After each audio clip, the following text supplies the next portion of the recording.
Hi കൂട്ടുകാരെ, പുതിയൊരു വീഡിയോയിലേക്ക് എല്ലാവർക്കും സ്വാഗതം. അങ്ങനെ ശ്രേയയെ ആരതി ഒഴിയാൻ വേണ്ടിയിട്ട് അമൃത, അതുപോലെ അനു, അശ്വതി, ബാക്കി എല്ലാവരും കൂടി ഒരുമിച്ച് വരികയാണ് കേട്ടോ. ചാരു ഉണ്ട് കേട്ടോ. ചാരുവിനെ കൊണ്ട് തന്നെ ആരതി ഒഴിയിപ്പിക്കണം എന്നുള്ള ആ ഒരു തീരുമാനവുമായാണല്ലോ ഇവിടെ ശ്രേയ നിൽക്കുന്നത്.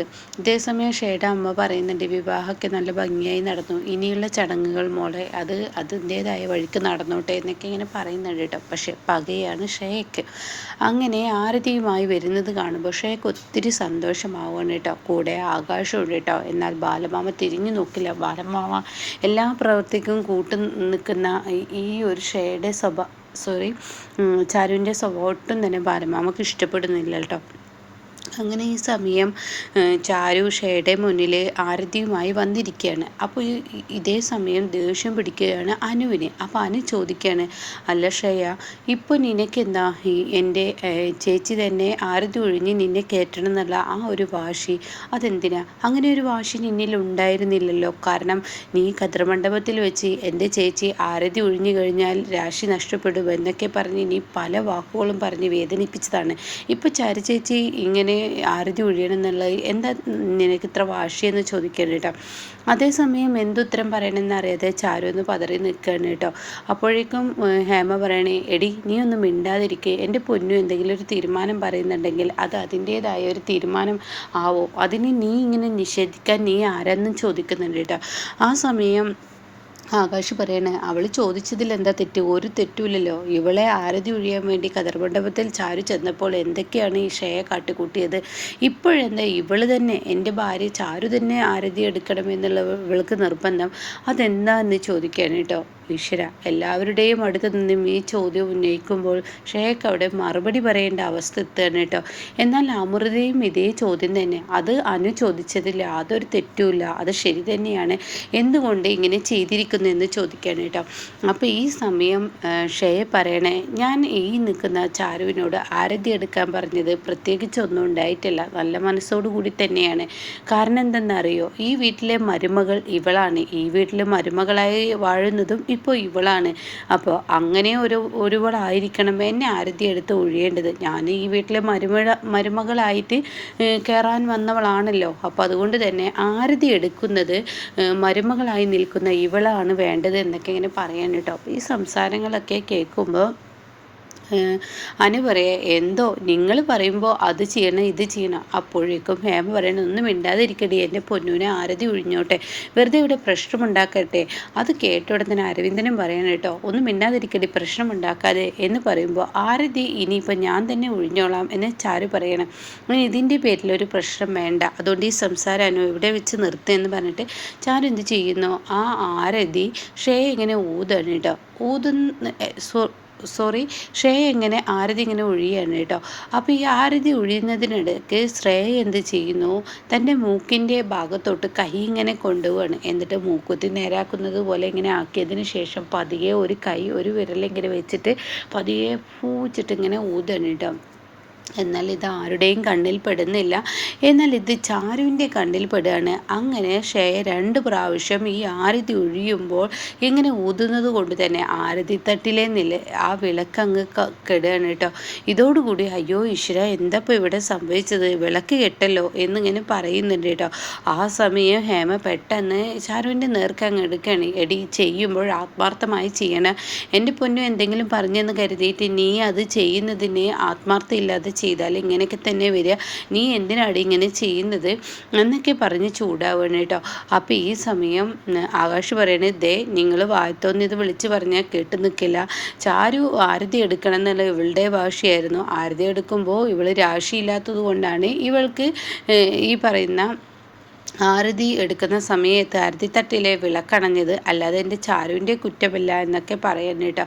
അപ്പോൾ ഈ സമയം അരവിന്ദൻ പറയുന്നത് ശരിയാണ്, ഈ പറയുന്ന രാശിയില്ലാത്തവൾ ഒഴിഞ്ഞത് കൊണ്ടാണ് ആരതി തട്ടിലെ വിളക്കണഞ്ഞത് എന്ന് പറയട്ടോ. അങ്ങനെ അവിടെ ഒരു സംസാര വിഷയമാവുമെന്ന് കാണുമ്പോൾ ഉടൻ തന്നെ ചാരു പറയണ, മതി നിർത്തിയേക്ക്, ഇതിമൊരു സംസാരം വേണ്ട, ആരതി തട്ടിലെ ആരതി കെട്ടു എന്നുള്ളത് സത്യം, ഇനി ആരതി ഞാൻ ഒന്നും കൂടി കത്തിച്ചിട്ട് ഞാൻ ഒഴിഞ്ഞോളാം എന്ന് പറഞ്ഞിട്ട് ആരതി വീണ്ടും കത്തിച്ച് ഒഴിയുകയാണ് കേട്ടോ. അങ്ങനെ ആരതി വീണ്ടും കത്തിച്ച് ഒഴിയുമ്പോൾ ഇങ്ങനെ നോക്കി നിൽക്കുന്നുണ്ട് കേട്ടോ. മനഃപൂർവ്വം ചാരുവിനെ അപമാനിക്കുക എന്നുള്ളതാണല്ലോ ലക്ഷ്യം.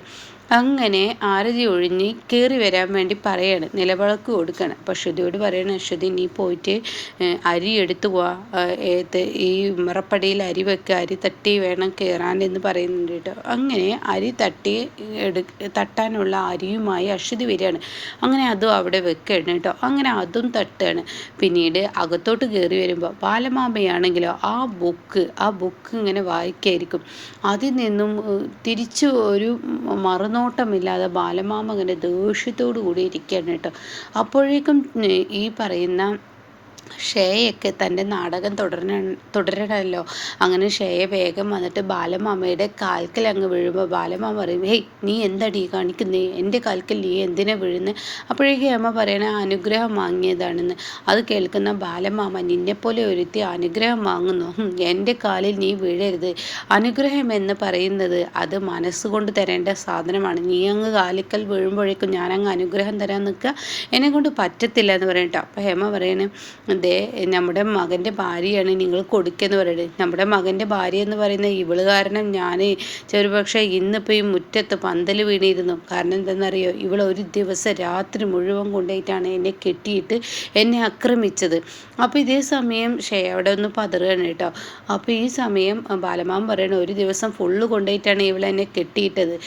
അപ്പോൾ ഉടൻ തന്നെ ഷേയ പറയണം, ഞാൻ അത് ചെയ്തത് ഒരു നല്ല കാര്യത്തിന് വേണ്ടിയല്ലേ, വിവാഹം നടക്കാൻ വേണ്ടിയല്ലേ. പക്ഷെ അങ്കിള് എന്ത് തന്നെ ആണെങ്കിലും എനിക്ക് ആ ഒരു സമയത്ത് എന്തെങ്കിലും സംഭവിച്ചിരുന്നെങ്കിൽ എൻ്റെ ജീവൻ അങ്ങ് പോയിരുന്നില്ലേ. അങ്ങനെയുള്ള നിനക്ക് എനിക്ക് അനുഗ്രഹം തരാനൊന്നും എന്നെക്കൊണ്ട് പറ്റത്തില്ല, എന്നെക്കൊണ്ട് ചെയ്യാനും കഴിയത്തില്ല. അതുകൊണ്ട് കൂടുതൽ സംസാരിക്കാനോ കൂടുതൽ പറയാനോ എന്നോട് നിൽക്കണ്ട എന്ന് പറയണം കേട്ടോ. അങ്ങനെ ഈ സമയം ചാരു ഇതിങ്ങനെ നോക്കി നിൽക്കുന്നുണ്ട്. അപ്പോൾ ആകാശ് പറയാൻ, ശരിയാണ്, അച്ഛൻ്റെ ജീവൻ തന്നെ പോയിരുന്നു എന്ന് പറയാൻ കേട്ടോ. ഇതേ സമയം അരവിന്ദൻ പറയണമെന്ന് മിണ്ടാതെ നിൽക്കണം, നീ ഇതിൽ സംസാരിക്കേണ്ടെന്ന് പറയണ്ട. അത് കേട്ട ഉടനെ തന്നെ ആകാശ് പറയണേ, എടാ അരവിന്ദ, അതിന് അച്ഛൻ്റെ ജീവന് യാതൊരു വിലയില്ലല്ലോ, അതുകൊണ്ടല്ലേ നീ ഇങ്ങനെയൊക്കെ സംസാരിക്കുന്നതെന്ന് ചോദിക്കുമ്പോൾ, ആര് പറഞ്ഞു വിലയില്ലെന്ന്? എനിക്ക് വിലയുണ്ട്. ഇങ്ങനെയൊക്കെ ചെയ്തതിലും സംഭവിച്ചാലും എനിക്കും ദുഃഖമുണ്ട്. പക്ഷെ അതാരും മനഃപൂർവ്വം ആരെയും ചെയ്തതല്ലല്ലോ. അതിപ്പോൾ മേഡം പറഞ്ഞല്ലോ എന്തിനു വേണ്ടിയാണ് ചെയ്തതെന്ന് മേഡം പറഞ്ഞല്ലോ എന്ന് പറയട്ടോ. അപ്പോൾ ഈ സമയം ബാലമാമ പറയണേ, മതി നിർത്തടാ നിങ്ങളുടെയൊക്കെ സംസാരം. ആര് എങ്ങനെ പറഞ്ഞാലും ഞാൻ ഇവൾക്ക് അനുഗ്രഹം കൊടുക്കില്ല. അപ്പോൾ അമ്മ പറയണേ, നിങ്ങൾ കൊടുക്ക്, കാരണം നമ്മുടെ കുഞ്ഞല്ലേ, നീ അങ്ങനെ പറയും, പക്ഷേ എന്നെ കൊണ്ട് കൊടുക്കാൻ ഇവളെ കൊണ്ട് പറ്റത്തില്ല. അനുഗ്രഹം എന്ന് പറയുന്നത് വെറുതെ തലയിൽ കയ്യിൽ വെച്ച അനുഗ്രഹമല്ല, മനസ്സുകൊണ്ട് ഞാൻ ഇവളെ അനുഗ്രഹിക്കണം. അതിന് എനിക്ക് ഈ ജന്മം എനിക്ക് പറ്റില്ലെന്ന് പറഞ്ഞിട്ട് ബാലമാമ, ഗോവിന്ദ നീ ഇങ്ങ് വായോ എന്ന് പറഞ്ഞിട്ട് ബാലമാമ അവിടെ നിന്ന് ഗോവിന്ദനെയും വിളിച്ചു പോവാണ് കേട്ടോ. ഇതേ സമയം തൻ്റെ കണക്ക് കൂട്ടലുകളെല്ലാം പിഴച്ചിരിക്കുകയാണ്. അപ്പോഴേക്കും ഉടൻ തന്നെ മേഡം നമുക്ക് റൂമിലോട്ട് പോകാമെന്ന് പറഞ്ഞ് ഷേയ വിളിക്കുമ്പോൾ ഉടൻ തന്നെ അവിടെ രമേശനും അതുപോലെ അശ്വതിയൊക്കെ പറയുകയാണ്, പാലും പഴമൊക്കെ കഴിക്കാനുണ്ട്, അങ്ങനത്തെ ഒരു ചടങ്ങൊക്കെ ഇരിപ്പുണ്ട്, ആ ചടങ്ങൊക്കെ കഴിഞ്ഞതിന് ശേഷം അകത്തോട്ട് പോയാൽ മതി എന്ന് പറയണ കേട്ടോ.